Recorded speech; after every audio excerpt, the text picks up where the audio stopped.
चले। इस कार्यक्रम में आने का क्या मकसद है, इससे क्या फायदा होगा?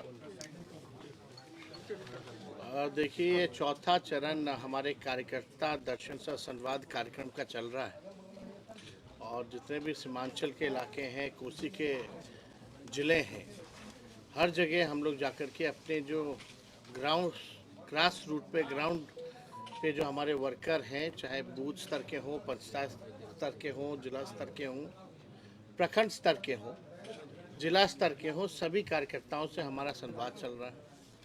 पार्टी को संगठनात्मक तौर पे कैसे मजबूत किया जाए, उसका विस्तार कैसे किया जाए और जो सलाह हमारे कार्यकर्ता देना चाहते हैं या उनके ब्लॉक में, उनके विधानसभा में जो समस्याएं हैं उससे ये लोग अवगत कराते हैं। इसी क्रम में जो फीडबैक के अनुसार हम लोगों ने जो है घोषणा भी की है, क्योंकि लोग भी जानना चाहते हैं कि क्या विजन है, क्या रोड मैप है। अगर आपको मौका मिलेगा तो लोग इच्छुक रहते हैं जानने के लिए। तो इसी के फीडबैक के क्रम में हम लोगों ने कई घोषणाएं भी की हैं, जिसमें कि माई बहन मान योजना की घोषणा हुई है, जिसमें कि 2500 रुपये जो है सीधे माताएं बहनों के खाते में जाएगा। सरकार बनते ही 1 महीने के भीतर इस योजना की शुरुआत कर दी जाएगी। इसी क्रम में पता चला कि स्मार्ट मीटर जो है, लोग इससे बिजली के बिल से लोग परेशान हैं। इसके लिए हम लोगों ने बोला 200 यूनिट फ्री में बिजली हम लोग जो है बिहार के लोगों को देंगे। जो वृद्धा पेंशन है, सामाजिक सुरक्षा पेंशन है, झारखंड में जो है 1000 रुपये है, यहाँ 400 रुपये मिलता है।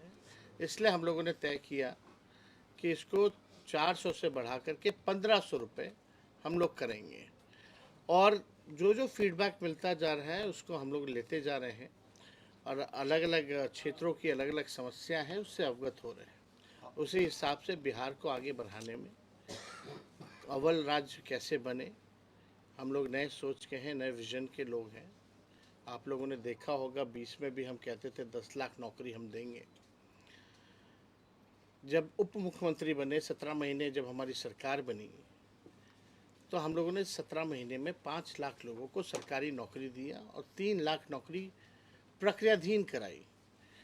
आप देखिएगा 9 अगस्त 2022 को हमारी सरकार बनी थी और ठीक 15 अगस्त 22 में ही माननीय मुख्यमंत्री जी से हमने घोषणा कराई थी 20 लाख की।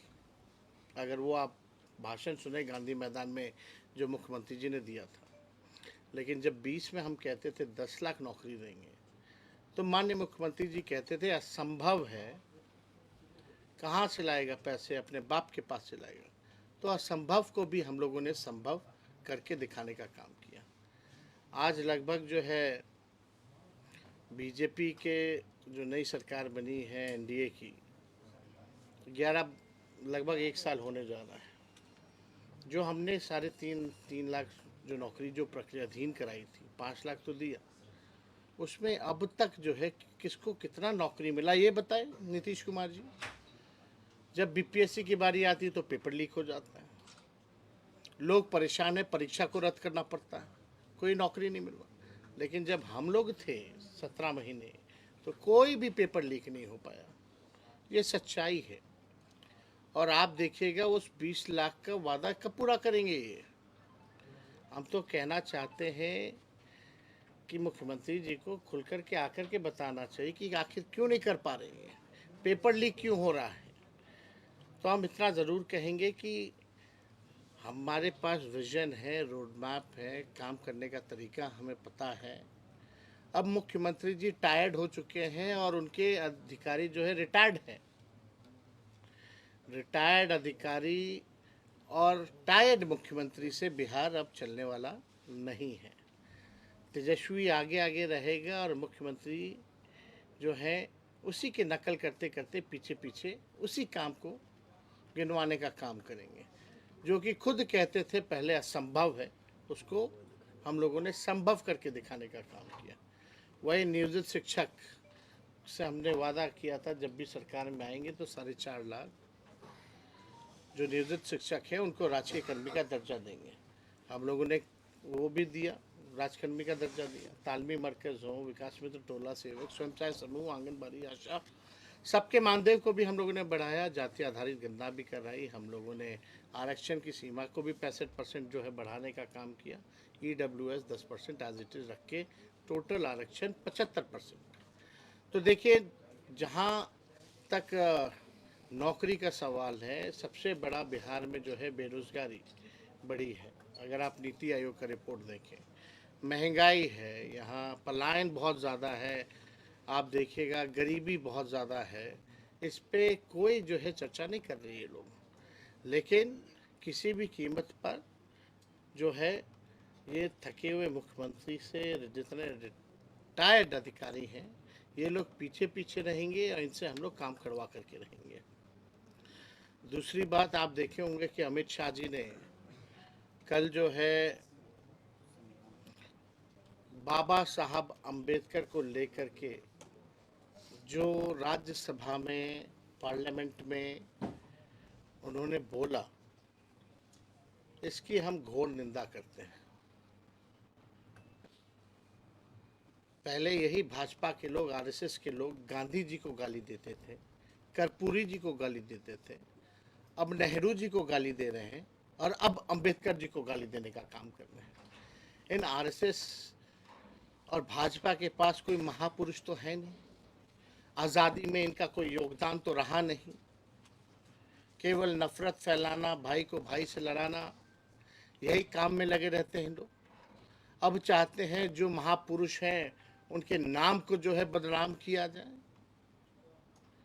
तो इसका हम लोग कड़ा विरोध हम लोग जो है पूरी तरीके से करते हैं। बाबा साहब अम्बेडकर हम लोगों के फैशन भी है, पैशन भी है, मोटिवेशन भी है। बाबा साहब अम्बेडकर, तो किसी भी कीमत पर बाबा साहब अम्बेडकर का हम लोग जो है अपमान जो है झेलने वाले नहीं हैं। और हम सब लोग मिलकर के जो है, कल भी हमने ट्वीट करके अपने बात को जो है सभी के सामने जो है हम लोगों ने रखा है। तो भाजपा के लोगों की मानसिकता ये दिखाती है। कल जब अमित शाह जब बोल रहे थे तो उनका बॉडी लैंग्वेज देखिए और भाषा देखिए कि किस प्रकार से बाबा साहब अम्बेडकर को लेकर के उन्होंने वक्तव्य दिया। उन 17 सेकंड में ही बातें स्पष्ट हो जाती हैं कि इन लोगों की मानसिकता क्या है। हम लोग तो कई बार कहते रहे ये लोग संविधान विरोधी लोग हैं।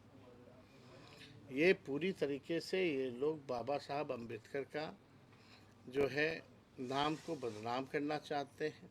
जैसे कि इन लोगों की कोशिश रही है पूर्व में, गांधी जी हों, कर्पूरी जी हों, नेहरू जी हों, इनको नाम को बदनाम करने की। तो हम लोग यहाँ आज अररिया आए हैं और यहाँ संवाद होगा लोगों से, और मुझे पूरा भरोसा है कि जो कमी होगी संगठन को कैसे आगे बढ़ाना है, जो भी कमी होगी उसकी हम लोग भरपाई करेंगे, कमी को दूर करेंगे और एक मजबूत संगठन के रूप में हम लोग जो है बिहार में जो भी चुनौतियां हैं फिरकापरस्त शक्तियों के आगे, उसको हम लोग करारा जवाब देने में कामयाब ही नहीं होंगे, बल्कि सत्ता से भी बेदखल करेंगे। और कुछ सवाल? जी सवाल ये था कि आप जो है अभी मजबूत तौर पे बिहार में विपक्ष में है, लेकिन जब आप 5 साल के लिए सत्ता में आएंगे तो आपको आपका इंडस्ट्री को लेकर क्या रोड मैप है सर? देखिए, इंडस्ट्री को लेकर तो आपको तो पता ही, जब 17 महीने हम लोग उप मुख्यमंत्री रहे, इंडस्ट्री डिपार्टमेंट भी हमारे ही समीर महासेठ मंत्री थे आरजेडी से। 50,000 करोड़ का हम लोगों ने निवेशकों को बुला करके MOU साइन कराया, जो बिहार में पहले ऐसा कभी नहीं था। उसके बाद ठीक चाचा जो हैं वो पलट गए। तो हम लोग तो हर एक जोर पे कोशिश की। आप देखिएगा IT डिपार्टमेंट हमारे पास था, IT पॉलिसी हम लोगों ने बनाया। स्पोर्ट्स डिपार्टमेंट हम लोगों के पास था, स्पोर्ट्स पॉलिसी हम लोगों ने बनाया। आप देखिएगा टूरिज़्म मेरे पास ही था, टूरिज़्म पॉलिसी हम लोगों ने बनाया। 20 साल से इन लोगों को पता ही नहीं था कि नौकरी भी देना है, पॉलिसीज़ भी बनानी है। IT पॉलिसी से लेके टूरिज़्म पॉलिसी, स्पोर्ट्स पॉलिसी तो ऐसी बनी है कि जो देश के लिए, बिहार के लिए मेडल जो जीत के ला रहे हैं, उनको भी हम लोगों ने DSP रैंक तक का जो है हम लोगों ने नौकरी का प्रावधान ही नहीं किया, बल्कि ऐसे 73 खिलाड़ियों को हम लोगों ने अपने हाथों से नियुक्ति पत्र वितरण किया। तो जो पढ़ा लिखा उसको भी नौकरी, जो खेला, जो मेडल लाया उसको भी हम लोगों ने नौकरी देने का काम किया। और ख़ास तौर पे जो सीमांचल का जो इलाका है, गरीब इलाका है, हमेशा से जो है यहाँ की मौजूदा सरकार ने जो है नेगलेक्ट करने का काम किया है। अभी पिछले बार ही जब बाढ़ आई थी तो केंद्र सरकार ने क्या मदद की? कहते हैं डबल इंजन की सरकार है, लेकिन कोई पैकेज अगर दिया हो बाढ़ को लेकर के या सीमांचल के विकास को लेकर के तो उन्होंने कुछ भी नहीं कहा। ये हम लोगों के एजेंडे में ये भी है कि सीमांचल के विकास के लिए जब हम लोगों की सरकार बनेगी तो एक डेवलपमेंट अथॉरिटी का हम लोग जो है गठन करेंगे ताकि सीमांचल के विकास और प्रगति में गति बढ़े, यहाँ के लोग तरक्की करें और सीमांचल का इलाका जो है आगे बढ़े। क्योंकि इस एरिया से ज़्यादातर हम लोग देखते भी हैं पलायन भी बहुत ज़्यादा, गरीबी है, बेरोज़गारी है। तो इन मसलों पर जो है हम लोग जो है सीमांचल को लेकर के हम लोग काम करेंगे। और जैसा अभी जो ग्राउंड रूट के जो हमारे वर्कर हैं जैसा फीडबैक मिलेगा उसके अनुसार, क्योंकि सारे ब्लॉक कोई ऐसा पंचायत नहीं है जिसके लोग ना आए हों, तो सभी जानकारी इकट्ठा करके उस हिसाब से हम लोग आगे बढ़े। सर, एक सवाल है कि 2024 का जो लोकसभा इलेक्शन हुआ, शाहनवाज जी बगल में बैठे हैं, बहुत क्लोज फाइट हुआ, आप हारने का कारण क्या समझते हैं? देखिए, अब इसका विश्लेषण तो हम लोग इंटरनली हम लोग कर ही चुके हैं, लेकिन बहुत ही कम मार्जिन से जो है यहाँ हार हुई है। और इसको देखते हुए हम लोग जो है कदम भी उठा रहे हैं, लेकिन हमको नहीं लगता कि इस चीज़ों को जो है सार्वजनिक करने की ज़रूरत है। हमें कारण पता है और उस हिसाब से हम लोग जो है आगे बढ़ रहे हैं। वन नेशन वन इलेक्शन पे आपकी पार्टी का क्या स्टैंड है? नहीं, हम लोग तो स्पष्ट कर चुके हैं। जितना देखिए, अगेंस्ट द कॉन्स्टिट्यूशन, जो संवैधानिक जो हमारा जो ढांचा है इसके विरोध में है ये। और कहीं से भी जो है ये भाजपा के लोग जो हैं अभी बात कर रहे हैं वन नेशन वन इलेक्शन, कल बात करेंगे वन नेशन वन पार्टी, परसों बात करेंगे वन नेशन वन लीडर। ये तो आरएसएस के एजेंडे पे चल रहा है, संविधान को तो मानना ही नहीं चाहते। इससे जितने क्षेत्रीय दलों के जो मुद्दे हैं वो ख़त्म हो जाएंगे। अभी मान लीजिए अलग अलग राज्यों में चल रहा है तो उस क्षेत्र के इशू पे चल रहा है, उन राज्यों के इश्यूज पे जो है वो चुनाव हो रहा है। और इलेक्शन कमीशन तो टीटीएम है मोदी जी का, ताबड़तोड़ तेल मालिश करने वाला, जो बाई इलेक्शन एक साथ नहीं करा सकता, जो 4-5 राज्यों का चुनाव एक साथ नहीं करा सकता, उससे क्या उम्मीद रखी जाए। और आप लोग तो सब लोग जान रहे हैं बिहार का जब चुनाव होता है तो एक इकलौता राज्य होता है जहाँ चुनाव हो रहा होता है पूरे देश में, मुल्क में, वहाँ एक फेज में ये चुनाव नहीं करा सकते हैं।